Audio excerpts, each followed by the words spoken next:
அன்பான உறவுகளுக்கு என் இனிய வணக்கம். இதுவரைக்கும் நம்ம சேனலை சப்ஸ்கிரைப் பண்ணி சப்போர்ட் பண்ற எல்லாருக்குமே ரொம்ப நன்றி. புதுசா பாக்குறீங்க அப்படின்னா சப்ஸ்கிரைப் பண்ணி சப்போர்ட் பண்ணுங்க. அப்படின்னா லாஸ்டா ஒரு வீடியோ போட்டிருந்தேன். நான் வந்து தேர்ட் பேபி பிரெக்னெண்டா இருக்கேன் அப்படின்னு சொல்லிட்டு ஒரு வீடியோ போட்டிருந்தேன். அந்த வீடியோல பாத்தீங்க அப்படின்னா நிறைய பேர் வந்து உண்மையிலே எனக்கு ரொம்ப ஆதரவா பேசியிருந்தீங்க. அதாவது நான் வந்து தேர்ட் பேபி நினைச்சு ரொம்ப ஃபீல் பண்ணேன்.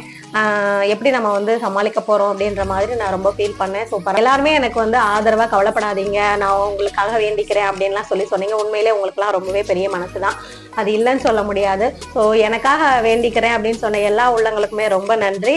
அது மட்டும் இல்லாம என்னோட இது அதாவது நிறைய கொஸ்டின் அதுல வந்து கேட்டிருந்தீங்க. சில பேருக்கு வந்து நான் எல்லாருக்குமே நான் ரிப்ளை பண்ணியிருந்தேன்.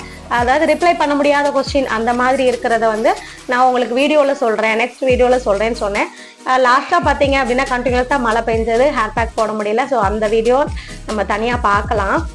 ஸோ அதையும் சொல்கிறேன், ஏன்னா கண்டினியூஸ் வீடியோ போடுறேன் அப்படின்னு சொல்லியிருந்தேன். என்னால் போட முடியாத ரீசன் வந்து அதுதான், கண்டினியூஸாக மழை பெஞ்சது. அப்புறம் வந்து நான் ரெகுலர் செக்கப்புக்காக போக இருந்தது. ஸோ அதனால் வந்து என்னால் வீடியோ போட முடியல. ஸோ அதுக்கப்புறம் இப்போ கண்டினியூஸாக வீடியோ போட ட்ரை பண்ணுறேன். வீடியோ எடுத்துட்டு இருக்கேன். கண்டிப்பாக 1 by 1 உங்களுக்கு நான் இது பண்ணிடுவேன், சென்ட் பண்ணிடுவேன். ஃபர்ஸ்ட் கொஸ்டின் என்ன அப்படின்னா வந்து உங்கள் 2 பேர், அதாவது நிறைய பேர் ஸ்கிப் பண்ணி பார்க்குறீங்க. அதனால வந்து நிறைய கொஸ்டின் கமெண்ட்ஸில் வந்து உங்களுக்கு என்ன பேபி, உங்களுக்கு நார்மல் டெலிவரியா அப்படின்னு சொல்லி நிறைய பேர் கொஸ்டின் பண்ணியிருந்தீங்க. எனக்கு வந்து அதனால ஸ்கிப் பண்ணாமல் பார்த்தீங்க அப்படின்னா கண்டிப்பாக உங்களுக்கு என்னோட ஸ்கிப் பண்ணாம பாத்தீங்க அப்படின்னா உங்களுக்கு கண்டிப்பா வந்து தெரியும் நான் என்ன சொல்லியிருக்கேன் அப்படிங்கிற விஷயம் வந்து தெரிஞ்சிருந்திருக்கும். சொல்லாத விஷயங்களை தான் இந்த வீடியோல நான் ஷேர் பண்ண போறேன். சரி வாங்க வீடியோக்குள்ள போகலாம். இப்போ என்ன அப்படின்னா எனக்கு வந்து 2மே கேர்ள் பேபி தான். ஃபர்ஸ்ட் கொஸ்டினுக்கு வந்து உங்களுக்கு வந்து பாய் பேபி இருக்கானாங்க. எனக்கு பாய் பேபி கிடையாது, 2மே வந்து பொண்ணு தான். 2மே வந்து அடுத்தது என்ன அப்படின்னா நார்மல் டெலிவரியா சி செக்ஷனா அப்படின்னா எனக்கு வந்து நார்மல் டெலிவரி தான். வந்து ஃபேமிலி பிளான் பண்ணனதுக்கு அப்புறம் வந்து நீங்க வந்து கன்சீவ் ஆனீங்களா அப்படின்னு கேட்டிருந்தாங்க. அதெல்லாம் இல்லை, நான் ஃபேமிலி பிளான் பண்ணலை. ஃபேமிலி பிளான் பண்ணி நான் கன்சீவ் ஆகலை.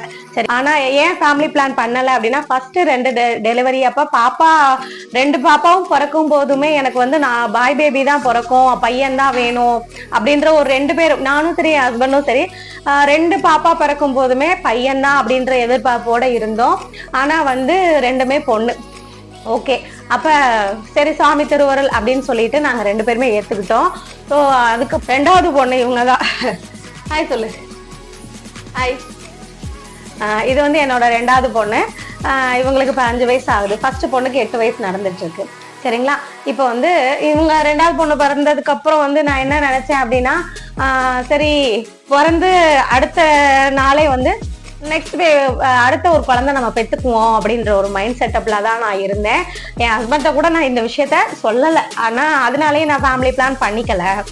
ஓகேவா? நானும் என் ஹஸ்பண்டுமே என்ன நினைச்சோம் அப்படின்னா சமாளிக்க முடியாது அப்படின்னு சொல்லி அப்படியே வந்து நாங்க அடுத்த குழந்தை பெற்றுக்கிற ஐடியாவே நாங்க விட்டுட்டோம். ஸோ வந்து அடுத்த குழந்தைக்கு நாங்க அந்த மனநிலையிலே 2 பேருமே இல்லை. திடீர்ல பிரெக்னன்சி வீடியோல சொல்லியிருப்பேன், கண்டினியூஸா வந்து எங்க ஃபேமிலியில ஒரு 2-3 பேருக்கு வந்து பாய் பேபி பிறந்தது. பக்கத்துலயும் பாய் பேபி பிறந்ததுனால அவருக்கு ஒரு மைண்ட் செட்டப் பாய் வேணும் அப்படின்னு சொல்லிட்டு அந்ததும் ஒண்ணு. இப்போ கன்சீவ் ஆனதுக்கு அதுதான் ரீசன். ஓகேங்களா? நிறைய பேருக்கு வந்து இதுல வந்து நீங்க இது பண்ணியிருந்தீங்க, நானும் தேர்ட் பேபி பிரெக்னண்டா இருக்கேன், எனக்கும் பாய் பேபி பிறக்கணும் அப்படின்னு சொல்லி கேட்டிருந்தீங்க. நீங்களும் ப்ரே பண்ணிக்கோங்க, நானும் உங்களுக்காக வேண்டிக்கிறேன் அப்படின்னு சொல்லியிருந்தீங்க. உங்களுக்குமே வந்து நாங்க எல்லாரும் ஆசைப்படுறது பையன்தான். ஆனா வந்து ஏத்துக்கிற மனநிலை வந்து பையனா இருக்கட்டும் பொண்ணா இருக்கட்டும், அந்த ஏத்துக்கிற மனநிலை மட்டும் எல்லாருக்குமே வச்சுக்கணும். ஹஸ்பண்டா இருக்கட்டும் ஒய்ஃபா இருக்கட்டும், 2 பேருமே வந்து பையன் பிறந்தாலும் சரி பொண்ணு பிறந்தாலும் சரி ஏத்துக்கிற மனநிலையை வச்சிருந்தோம்னாலே வந்து எந்த பிரச்சனையுமே இருக்காது. ஏன்னா பையன் பிறந்துருச்சா அப்படியே ஓகே ரொம்ப சந்தோஷம், பொண்ணு பிறந்துருச்சுன்னா பரவாயில்ல, சுவாமி கொடுத்தது இதுதான், கடவுள் கொடுத்தது இதுதான் அப்படின்ற மாதிரி வச்சுக்கணும். அதுதான் நான் அந்த மனநிலையில தான் இருக்கேன். ஸோ வந்து எனக்கு பாய் பேபி பிறந்தாலும் சரி கேர்ள் பேபி பிறந்தாலும் சரி எந்த பிரச்சனையும் எனக்கு இல்லை. அதே மாதிரி உங்க ஹஸ்பண்ட் ஏத்துக்குவாங்களா அப்படின்னு நீங்க கேட்கலாம். கண்டிப்பா கேட்பீங்க. கேட்கறவங்களுக்காக சொல்லிடுறேன். இதே விஷயம் விஷயத்த வந்து நீங்க கமெண்ட்ல நீங்க பண்ணும்போது ஒவ்வொருத்தருக்கும் நான் ரிப்ளை பண்ணும்போதும் அட்லாஸ் பொண்ணு பிறந்தா ஏத்துக்குவீங்களா அப்படின்லாம் கேக்குறாங்க. நீங்க என்ன நினைக்கிறீங்க அப்படின்னு கேட்கும்போது அவங்க சொன்னாங்க, இல்ல சுவாமி திருவுருள் கேட்கறது நம்மளோட உரிமை, 2 பேருமே கேட்கிறோம், சுவாமி என்ன கொடுக்குறாரோ அதை ஏத்துப்போம் அப்படின்ற மனநிலையில தான் நானும் இருக்கேன் அப்படின்னு சொல்லி அவங்களும் சொல்லிட்டாங்க. சோ வந்து 2 பேருமே சுவாமிகிட்ட மனசார பிரார்த்தனை பண்ணியிருக்கோம், பையன் வேணும் அப்படின்னு சொல்லிட்டு சுவாமி என்ன கொடுக்குறாரோ ஏத்துப்போம். நான் என்ன எங்களை மாதிரி நீங்களும் தேர்ட் பேபி நிறைய பேர் ட்ரை பண்ணிட்டு இருக்கீங்க, பையன் தான் அப்படின்னு சொல்லிட்டு. ஸோ பையனா இருந்தாலும் பொண்ணா இருந்தாலும் ஏத்துக்கிற மனப்பக்குவம் வளர்த்துக்குவோம். இப்போ வரைக்கும் இல்லைனாலும் இனிமே வர்ற அடுத்த ஒரு பேலன்ஸ் இருக்கக்கூடிய மாசத்துலயாவது உங்க மனநிலையை வந்து நீங்க மாத்திக்குங்க. பேர் வந்து எனக்கு குழந்தை இல்லை அப்படின்னு சொல்லி நிறைய பேர் ஃபீல் பண்றாங்க.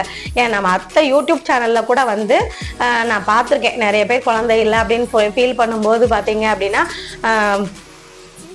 அது ரொம்ப ஃபீல் பண்ணி பேசுவாங்க. ஸோ அந்த மாதிரி இருக்கும்போதெல்லாம் நான் ரொம்பவே ஃபீல் பண்ணிட்டேன். கடவுள் வந்து கண்டிப்பா எல்லாருக்கும் கொடுப்பாரு. கொடுக்கறதுக்கான சூழ்நிலை வந்து அப்போ வந்து அமையாம இருந்திருக்கலாம். ஸோ அந்த சூழ்நிலை இல்லாம இருந்திருக்கலாம். கண்டிப்பான ஒரு தருணத்துல உங்களுக்கு எந்த சூழ்நிலை ஏற்ற சூழ்நிலைன்னு கடவுளுக்கு தெரியும். நமக்கு தெரியறத விட அவருக்கு நல்லாவே தெரியும். எல்லா உயிருக்கும் என்ன கொடுக்கணும், எப்ப கொடுக்கணும் அப்படின்ற விஷயத்த சுவாமி அறிவார். அதனால வந்து உங்க எல்லாத்துக்குமே வந்து கண்டிப்பா குழந்தை செல்வத்தை சுவாமி கொடுப்பாரு. யாரும் வந்து கவலைப்பட வேண்டாம், சரிங்களா? அடுத்து குழந்தை இல்லாதவங்களுக்கும் இப்ப நான் வந்து செகண்ட் பேபி ட்ரை பண்றேன் அப்படின்னு சொல்லி கூட சொன்னேன், எனக்கு இன்னும் செட் ஆகல அப்படின்னு சொன்னவங்களுக்கும் என்ன அப்படின்னா ஒரு அடுத்த வீடியோல நாளை மறுநாள் வந்து ஹேர் பேக் வீடியோ அந்த மாதிரி வரும். அதுக்கு அடுத்த வீடியோ வந்து கண்டிப்பா வந்து அந்த குழந்தை இல்லாதவங்களுக்கு ஆன வீடியோ மட்டும்தான் உங்களுக்கு நான் போட போறேன். ஸோ யாருக்கெல்லாம் வந்து குழந்தை வரம் வேணுமோ அந்த வீடியோவை பார்த்து அதை அப்படியே நீங்க ஃபாலோ பண்ணீங்க அப்படின்னா கண்டிப்பா கிடைக்கும், சரிங்களா? அடுத்தது ரொம்ப ஒரு முக்கியமான விஷயம் என்ன அப்படின்னா இந்த விஷயத்த வந்து நான் ஏன் வந்து இந்த தேர்ட் பேபி வந்து பையன் தான் வேணும்னு ஏன் எல்லாம் எதிர்பார்க்கறாங்க அப்படின்னு சொல்லி சொன்னாங்க. நிறைய இப்ப சொசைட்டில அப்படிதான் இருக்காங்க அப்படின்னு சொல்லும் போது பாத்தீங்க அப்படின்னா ஆமா அதுக்கு ரீசன் என்ன அப்படின்னா பையன் அப்படின்னா மட்டும்தான் வந்து எல்லா இடத்துலயும் வந்து கரெக்டான அந்த சூழ்நிலைக்கு நிக்க முடியும் அப்படின்னு நினைக்கிறாங்க. ஒண்ணு குழந்தைங்களுக்கு செய்யறதா இருக்கட்டும், இல்லைன்னா வந்து தாய் மாமன் அப்படின்ற ஒரு ஸ்தானம். இப்ப நான் வந்து 2 பொண்ணு வச்சுட்டு இருக்கேன். ஸோ என்னோட பொண்ணுக்கு நாளைக்கு வந்து ஒரு கேர்ள் பேபியா பிறந்தாலுமே வந்து தாய் மாமன் ஸ்தானத்துக்கு வந்து அவங்க நிக்கணும் அப்படின்னு அந்த ஒரு இது வந்து இந்த சமுதாயத்துல இருக்கிறதுனாலதான் பெருசா எதிர்பார்க்கறாங்க. எங்க வீட்டை பொறுத்தளவுக்கு அப்படி இல்லை. ரீசன் என்னன்னா என் வீட்டுக்கார் வந்து கோவில்ல ஓதுவாரா இருக்காங்க. நான் ஏற்கனவே நிறைய வீடியோல சொல்லியிருக்கேன். அவங்க வந்து அவங்க ஓதுவாருக்கு ஒரு வாரிசு வேணும் அப்படின்ற ஒரு எதிர்பார்ப்பை தவிர மற்றபடிக்கு பையன் பொண்ணு அப்படின்ற எந்த பாகுபாடும் எங்க வீட்டுல கிடையாது. இந்த ஒரு காரணத்துக்காக தான் பையன் வேணும் அப்படின்னு சொல்லி நாங்க எதிர்பார்க்கிறோம். நார்மல் டெலிவரிக்கு நான் என்னென்ன செஞ்சேன் அப்படிங்கிற ஒரு விஷயத்த வந்து அடுத்த வீடியோல நான் உங்களுக்கு ஷேர் பண்றேன். அடுத்து என்னென்ன ஒர்க் பண்ணேன், அதாவது வீட்டில் என்னென்ன வேலைகள்லாம் பார்த்தேங்கிறத அடுத்த வீடியோவில் ஷேர் பண்ணுறேன். இது வரைக்கும் நம்ம சேனலை சப்ஸ்கிரைப் பண்ணி சப்போர்ட் பண்ணுற எல்லாருக்குமே ரொம்ப நன்றி. புதுசாக பார்க்குறீங்க அப்படின்னா சப்ஸ்கிரைப் பண்ணி சப்போர்ட் பண்ணுங்க. நன்றி. நன்றி சொல்லு.